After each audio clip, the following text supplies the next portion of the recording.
Next हम बात करने वाले हैं कि CSS को एक्चुअली हम अपने HTML डॉक्यूमेंट के अंदर ऐड कैसे कर सकते हैं। तो CSS को यानी स्टाइल को HTML के अंदर इंक्लूड करने के 3 ऑप्शंस होते हैं, जिनमें से सबसे पहला ऑप्शन होता है हमारा इनलाइन स्टाइल। इनलाइन स्टाइल का मतलब होता है कि अगर मैंने HTML के अंदर किसी भी एलिमेंट को क्रिएट किया है तो उसी एलिमेंट के टैग के अंदर ही मैं उसके लिए उसका स्टाइल लिख सकती हूँ। जैसे इसका एक एग्जाम्पल ये है कि मैंने अगर कोई हेडिंग एलिमेंट क्रिएट किया है तो हेडिंग एलिमेंट के अंदर मैं लिख सकती हूँ style is equal to colour, ये कोलन आ गया रेड। तो इससे क्या होगा, मेरी सारी की सारी हेडिंग्स का कलर रेड हो जाएगा। तो ये एक तरीका होता है कि एलिमेंट के अंदर ही मैंने अपने स्टाइल को लिख दिया, इसीलिए इसको इनलाइन स्टाइल कहते हैं। इनलाइन यानी उसी एलिमेंट के अंदर चीज़ों को लिख देना। इसका एक एग्जाम्पल हम देखने वाले हैं। मैं क्या करूँगी, मैंने एक CSS फोल्डर बनाया है और इसके अंदर मैं क्रिएट करने वाली हूँ अपनी एक फाइल HTML, या इसको कह देते हैं index.html। अब index.html के अंदर मैं कुछ बेसिक स्ट्रक्चर ले आती हूँ डॉक्यूमेंट का। तो ये सारी इन्फॉर्मेशन हमें पता ही है, मुझे एमिट को यूज़ करना है। यहाँ पर हम लिख देते हैं CSS चैप्टर 1। अब CSS चैप्टर 1 के अंदर मैं सबसे पहले एक H1 एलिमेंट को क्रिएट करूँगी।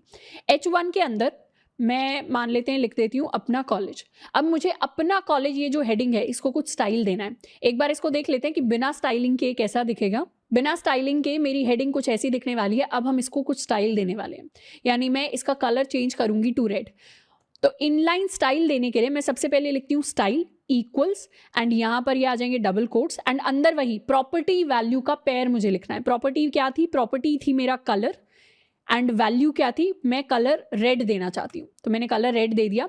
एंड VS कोड की एक स्पेशल फीचर ये है कि जब भी आप CSS को डिफाइन करते हैं और उसके प्रॉपर्टीज़ में कलर को यूज़ करते हैं तो आपके पास प्रीव्यू आ जाता है। प्रीव्यू यानी आपको पहले ही दिख रहा है कि रेड कलर का मतलब क्या होता है, तो उसने आपको रेड दिखाया है एक्चुअली।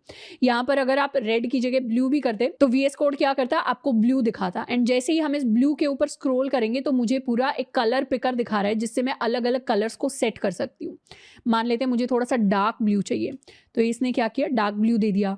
यहाँ पर थोड़ा सा लाइट ब्लू दे दिया और लाइट दे दिया, या हम वाइट की तरफ चले गए हैं।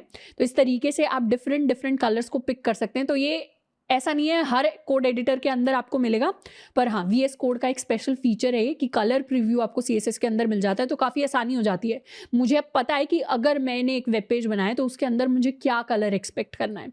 तो इसको डॉक्यूमेंट को कर लेते हैं सेव एंड रिफ्रेश। तो इस तरीके से मेरी जो हेडिंग है इसका कलर मेरे लिए चेंज हो जाएगा। सिमिलर तरीके से मैं एक और एलिमेंट बना सकती हूँ। मान लेते हैं मैंने पैराग्राफ बनाया, मैं इसके अंदर लिखती हूँ दिस इज अ पैराग्राफ।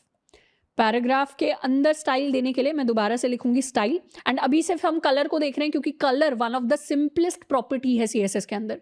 इसके बाद हम बहुत सारी और प्रॉपर्टीज भी पढ़ेंगे एंड कलर को भी हम डिटेल में अभी पढ़ने वाले हैं। बट कलर क्योंकि देखते ही नए नए बिगिनर को समझ में आ जाता है कि हाँ कलर का क्या मतलब है, तो इसीलिए हम अभी सिर्फ कलर को यूज़ कर रहे हैं। यहाँ पर मैं कलर को देने वाली हूँ, मान लेते हैं इसको मैंने दे दिया पिंक।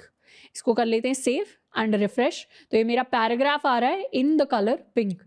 एक बटन भी बना लेते हैं, बटन को क्रिएट किया एंड हेल्प बटन है ये, और यहाँ पर स्टाइल दे देते हैं एंड इसमें मैं कलर को देने वाली हूँ light blue. Light blue, I hope there is a colour, so there is blue colour. Light blue के साथ ट्राई करते हैं एक बार। तो ये हेल्प बटन है, क्योंकि लाइट कुछ होता नहीं तो यहाँ पर क्या करेंगे, सिर्फ ब्लू के साथ ट्राई करेंगे। तो ये मेरा हेल्प बटन है जिसमें मैंने जो कलर प्रॉपर्टी यूज़ की वो मेरे टेक्स्ट पर अप्लाई हो रही है, यानी हेल्प का जो कलर है वो मेरे पास आ गया है ब्लू के इक्वल। अब मैं एक और चीज़ कर सकती हूँ अपने बटन के साथ। अभी क्या है, इसके टेक्स्ट का कलर ब्लू है एंड बैकग्राउंड का जो कलर है वो ग्रे है। मैं कोशिश करती हूँ उसका बैकग्राउंड कलर चेंज करने की। तो मैंने इतना जो CSS लिखा है प्रॉपर्टी वैल्यू पेयर, इसके एंड में क्या करूँगी, इसके एंड में लगा दूंगी सेमीकोलन एंड उसके बाद मैं लिखने वाली हूँ बैकग्राउंड कलर। इसको कर देते हैं वाइट। इसको कर लेते हैं सेव एंड रिफ्रेश। तो अब क्या हुआ, बैकग्राउंड कलर मेरे पास हो गया वाइट के इक्वल एंड इस पर जो टेक्स्ट है वो है ब्लू। इनफैक्ट बैकग्राउंड कलर को मैं ऑरेंज करके देखती हूँ एक बार। इसको कर लेते हैं सेव एंड रिफ्रेश। तो बैकग्राउंड कलर अब ऑरेंज हो गया है एंड ऊपर वाला टेक्स्ट मेरा हो गया है ब्लू के इक्वल। तो अब ये जो पेज है इसके अंदर कलर आ गया है, तो थोड़ा सा स्टाइल हमें देखने को मिल रहा है। ऑल्दो मैं नहीं कह रही कि ये अच्छा स्टाइल है, क्योंकि काफ़ी सारी प्रॉब्लम्स है इसके अंदर। रेड कलर हेडिंग का बहुत ही ज़्यादा ब्राइट हो रहा है, ये पिंक मुझे दिखाई नहीं दे रहा, ऑरेंज एंड ब्लू का बहुत ही अजीब सा मिक्स है। बट हाँ, कुछ पर्टिकुलर स्टाइल इसके अंदर ऐड हुआ है as compare to a plain HTML document. अब यहाँ पर मैंने क्या इंप्लीमेंट किया है, मैंने इनलाइन स्टाइल को इंप्लीमेंट किया है। इनलाइन स्टाइल कहने का मतलब है कि मैंने अपने एलिमेंट के अंदर ही अपने स्टाइल को ऐड कर दिया है। बट इसके अंदर अभी एक प्रॉब्लम है। प्रॉब्लम ये है कि अगर मान लेते हैं मुझे बाद में कोई और हेडिंग H1 क्रिएट करनी हुई, जिसके अंदर लेट्स सपोज मैंने लिखा है अपना नाम, और अब अगर मुझे ये सेम स्टाइल इस H1 के अंदर भी चाहिए, तो मुझे क्या करना पड़ेगा, मुझे सेम चीज़ें कॉपी पेस्ट करके दोबारा यहाँ पर लिखनी पड़ेगी एंड तभी सेम स्टाइल मेरे पास आएगा।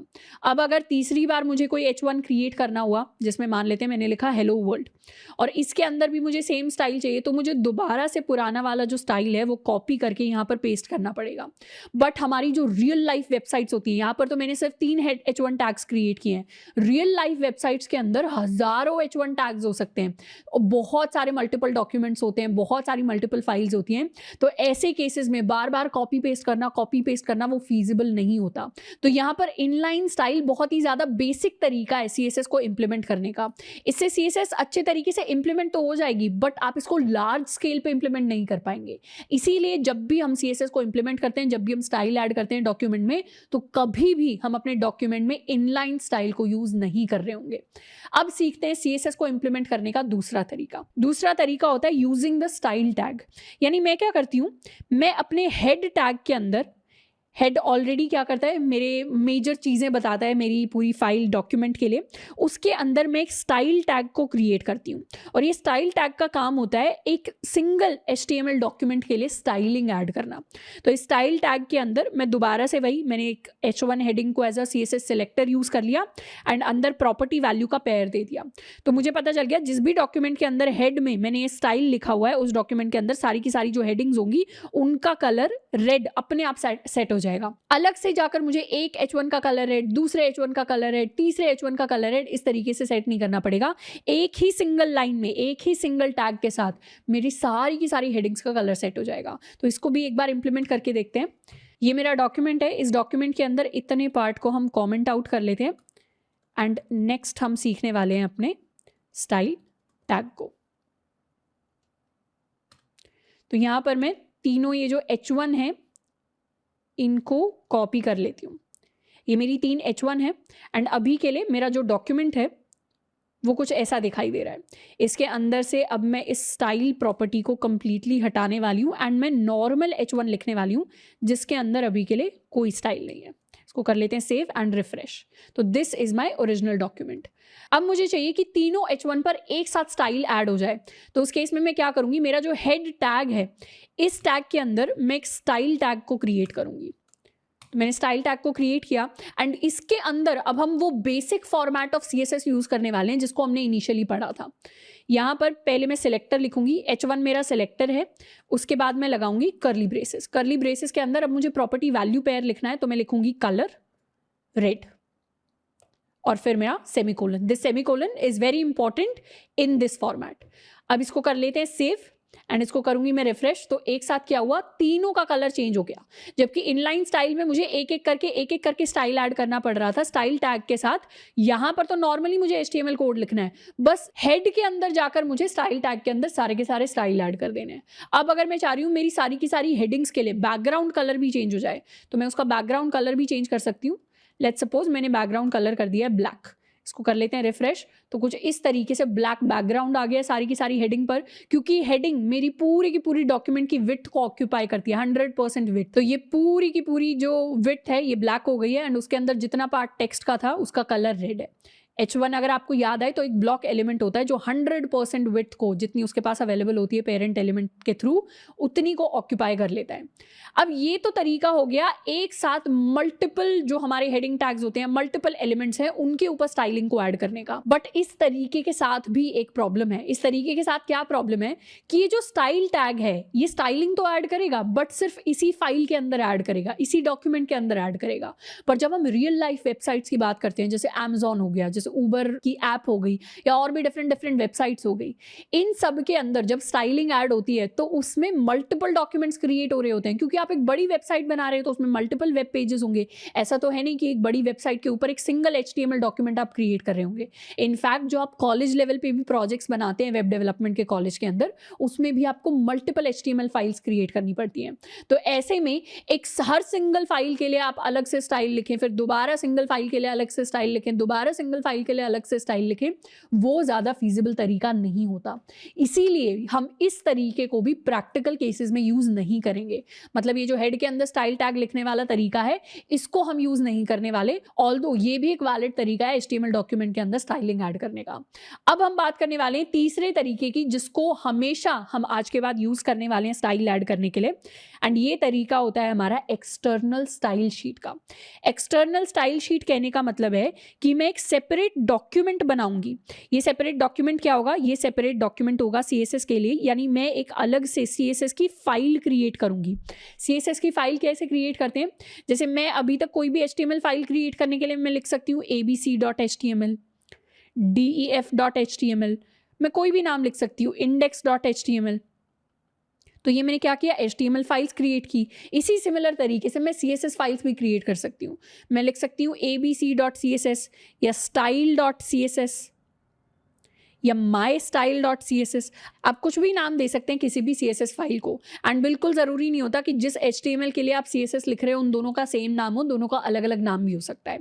अब एक बार मुझे CSS फाइल को क्रिएट करना है और सारा का सारा जो स्टाइल है ना, वो मैं इस CSS फाइल के अंदर लिखने वाली हूँ। मतलब स्टाइल टैग के अंदर जितनी भी चीज़ें अभी तक हम लिखते थे वो सारी CSS फाइल के अंदर चली जाएंगी, और फिर हम लिंक कर देंगे अपनी HTML फाइल को अपनी CSS फाइल के साथ। अब CSS फाइल को बनाने के लिए मैं क्या करूंगी? अपने इस CSS फोल्डर के अंदर मैं एक नया डॉक्यूमेंट बनाने वाली हूं और इसको मैं नाम दूंगी style.css। style.css एक नई फाइल मेरे पास क्रिएट हो गई। अब जो अपनी HTML फाइल के अंदर स्टाइल टैग के अंदर मैंने चीज़ें लिखी थी, मतलब H1 से लेके पूरे सेलेक्टर से लेके सारी चीज़ें, इनको हम कर लेते हैं कट एंड पेस्ट। तो ये सारी की सारी चीज़ें मुझे वैसे ही अपनी style.css फाइल के अंदर लिखनी है, एंड यहाँ से मैं अपने स्टाइल टैग को हटा सकती हूँ। इसको कर लेते हैं सेव। एंड अब अगर मैं अपने पेज को रिफ्रेश करूं तो सारी की सारी स्टाइलिंग गायब हो गई। पर ये स्टाइलिंग अभी style.css में सारी स्टाइलिंग अवेलेबल है, बट फिर भी HTML डॉक्यूमेंट के अंदर क्यों नहीं दिखाई दे रही? क्योंकि अभी मैंने style.css के अंदर लिखा हुआ है। स्टाइल ये CSS फाइल और इस HTML फाइल को अभी मैंने लिंक नहीं किया है, मतलब इस HTML को नहीं पता कि कोई और फाइल बन चुकी है जिसके अंदर मेरा CSS लिखा हुआ है। तो इस HTML फाइल को पता चले कि CSS लिखी जा चुकी है, उसके लिए हमें दोनों डॉक्यूमेंट्स को लिंक करना पड़ेगा, जिसके लिए हम सीखने वाले हैं कि कैसे हम HTML को CSS फाइल के साथ लिंक कर सकते हैं। दो फाइल्स को लिंक करने के लिए हम इस लिंक टैग का यूज करते हैं हेड टैग के अंदर। मतलब जो मेरा HTML का हेड है उसके अंदर मैं एक नया टैग बनाऊंगी which is my link tag. Link tag के अंदर दो चीजें मुझे लिखनी होती हैं। एक होता है REL यानी क्या रिलेशन है HTML और उस फाइल का।